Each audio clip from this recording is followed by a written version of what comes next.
feel that when it comes to renting, I always had this criteria in my mind about the things that I'm looking for. And this week I learned that maybe that's not all that I'm looking for. And I will explain to you why. But first, let's go on an adventure in the British countryside.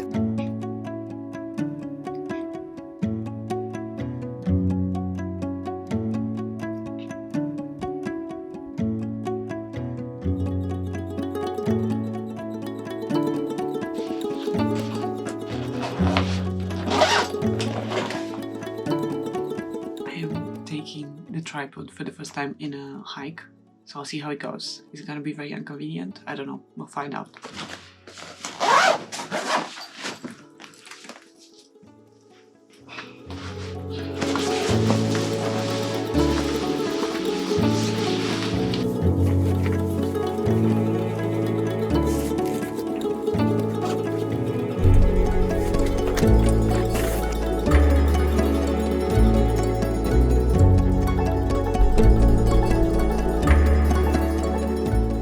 This is the beauty of being a filmmaker. You improvise. Anything can be a tripod.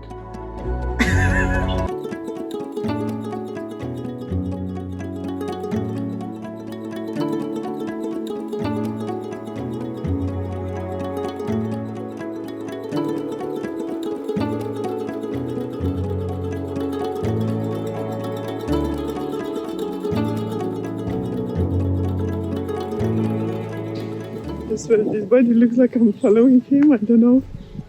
He's going. Oh my god. Look at him. He's like. Come on, buddy. Oh my god. Don't scare me now. What are you gonna do?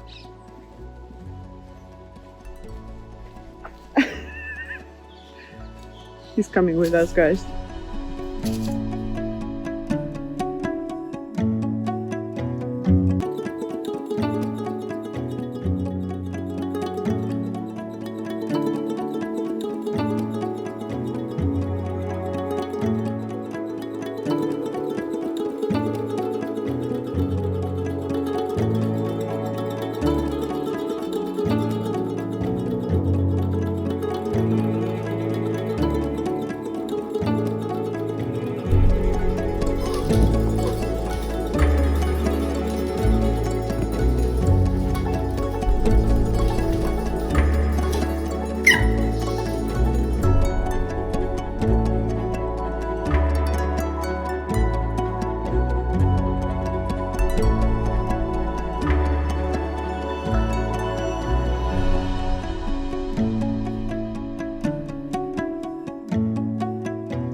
5 years ago, I left London because I was very sick of the living situation.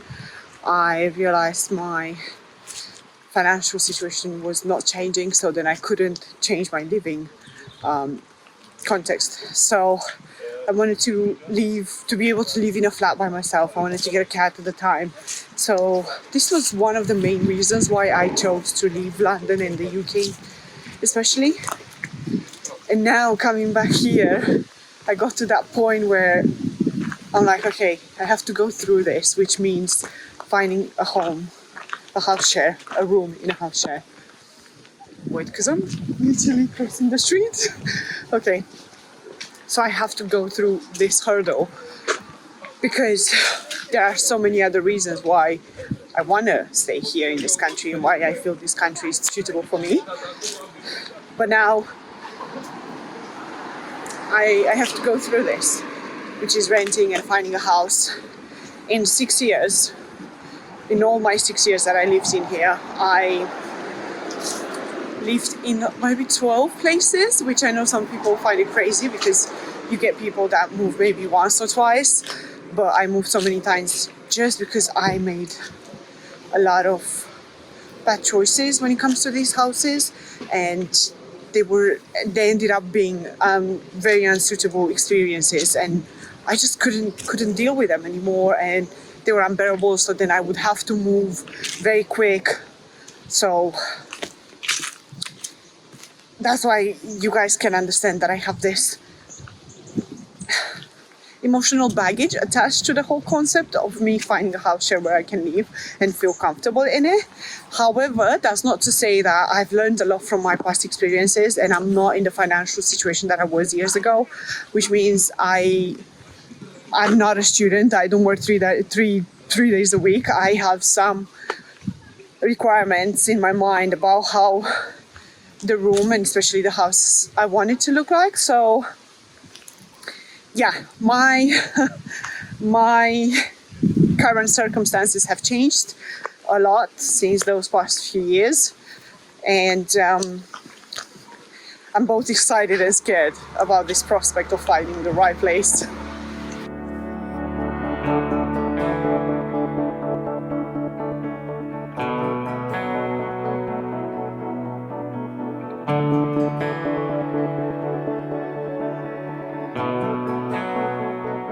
London has always been expensive, but in the 5 years I was away, it feels like the prices have doubled.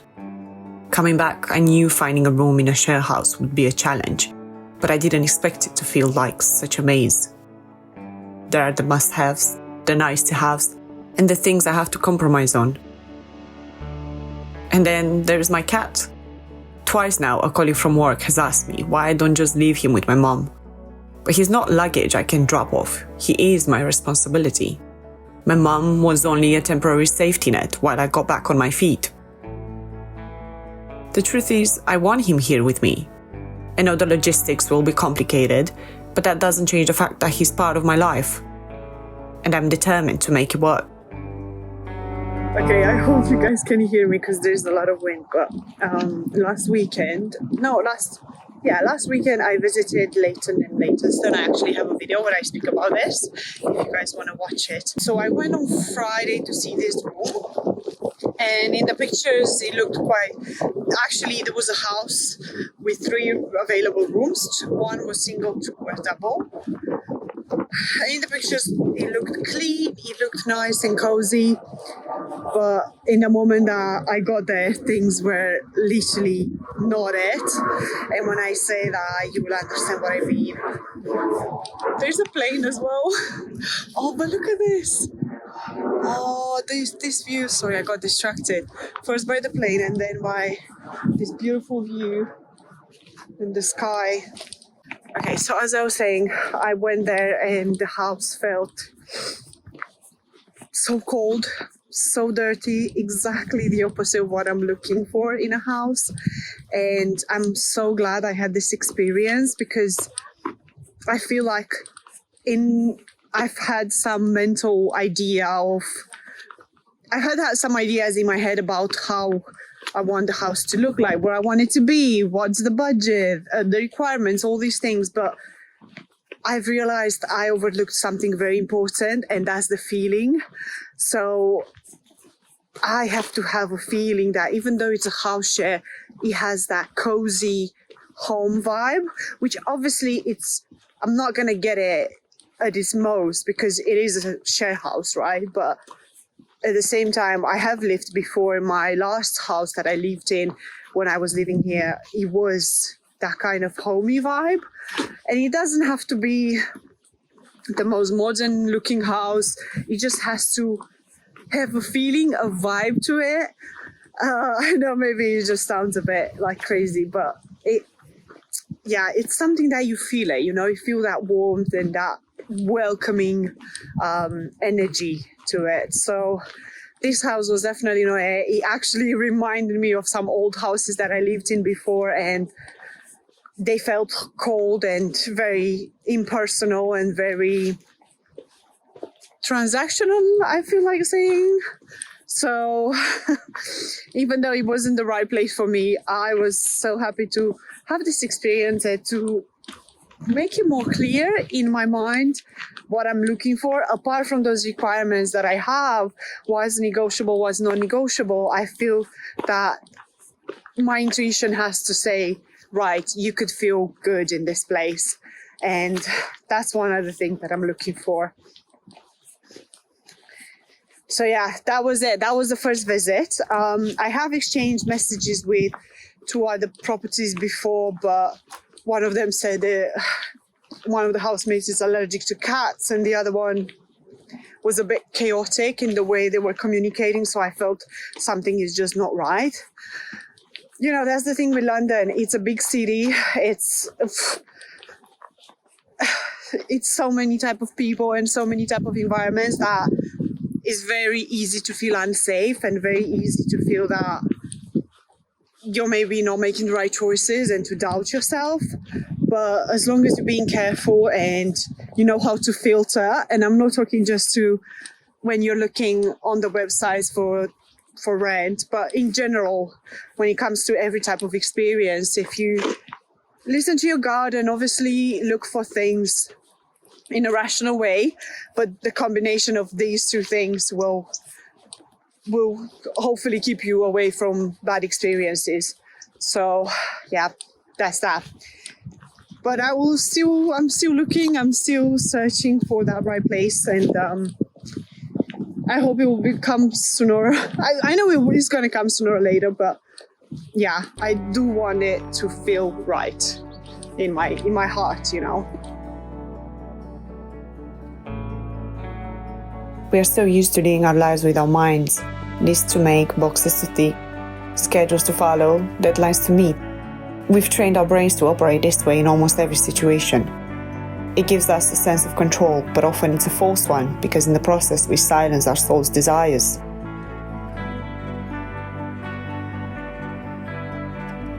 Some people call it a gut feeling, others call it intuition, and some give it names that sound even more far-fetched. But I like to think of it simply as the heart's voice.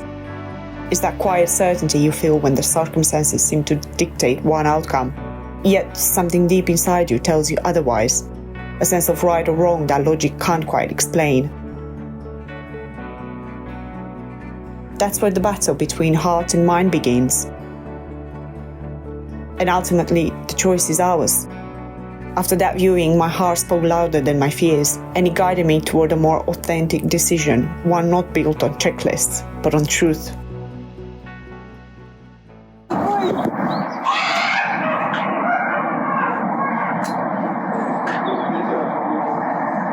Oh my god.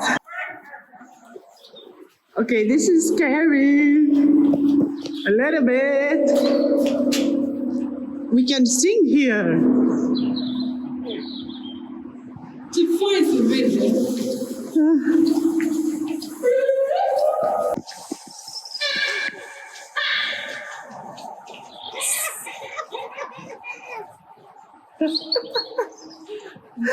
We are laughing, but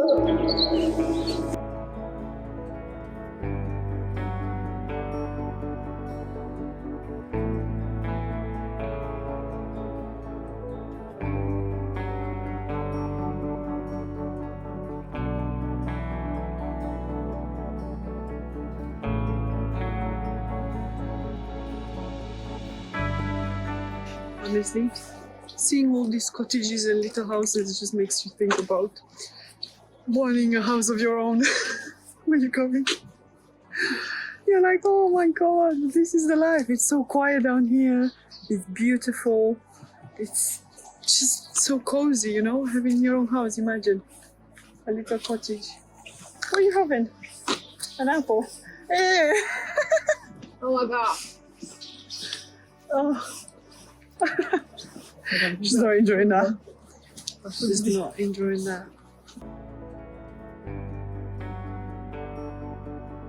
Some might say my expectations are too high, while others might think I'm asking for too little.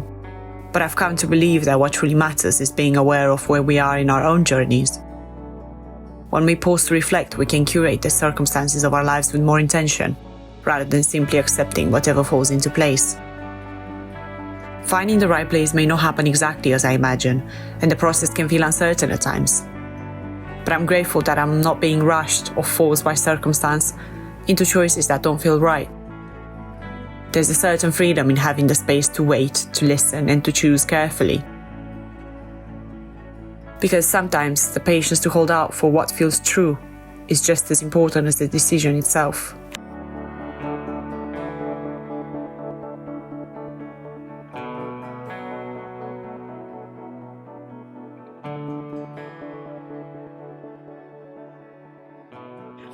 every time I go on a hike in the British countryside, it reminds me of how much I want to move here. Honestly, I love it. And we have great weather because we thought it's going to rain, but no, it's beautiful. It's beautiful. Oh, look, the sky, the trees, everything. Stunning.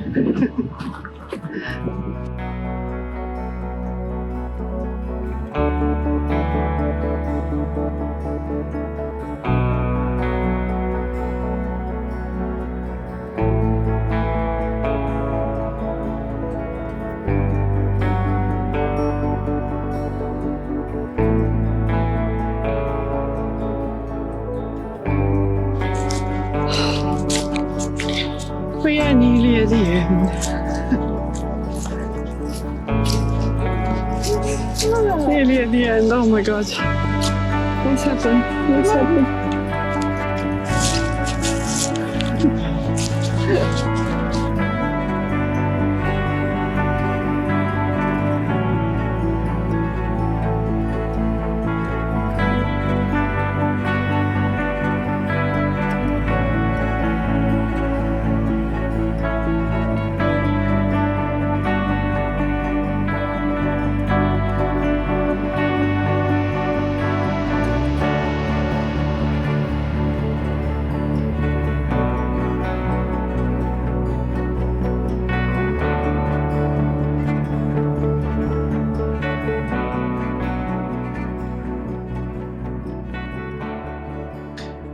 All right.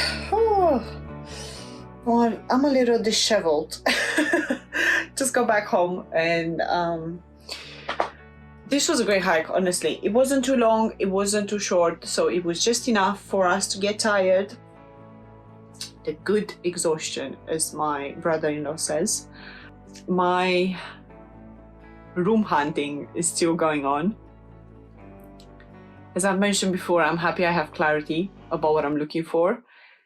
And initially, I was kind of rejecting the idea of staying in this area because of several reasons, but I think I've grown used to it and I actually kind of like it. So I'm keeping this area, which is not Greenwich. I'll keep that in mind. It would be ideal, obviously, to live very close by because I love the Charlton house. I always, every time I walk past it, I'm smiling because I love it. But for now, that's it. That's it for today. I guess, you know, finding a room, it's almost like anything in life, you know, finding the right career, finding the right partner. You've got to try a few places in order to see what you need and what you're looking for. And when you get more clarity over your needs and your wishes, hopefully that's when you get to manifest the right place for you. And I'm hoping that's going to be a case for me. So yeah, I'll keep you guys posted about this journey and I will keep you posted about my adventures. I have to admit, I am missing visiting some castles and I would love to do that in the near future. But we'll see. We'll see, because I first have to find a room. You see, like, I'm trying to be as focused as possible. But yeah, we'll find a room. I'll move out. And then I can think about all the rest and all the things I want to do. Let me know. What's your process when it comes to finding a place? Do you find it very easy to find the right place? Do you find it hard? What's your inner process? Because you guys know I love to share my reflections with you, and I would love for you to share your reflections with me as well. So I hope you're all having a great time wherever you are, and thank you so much for being here. See you on my next one. Bye, guys.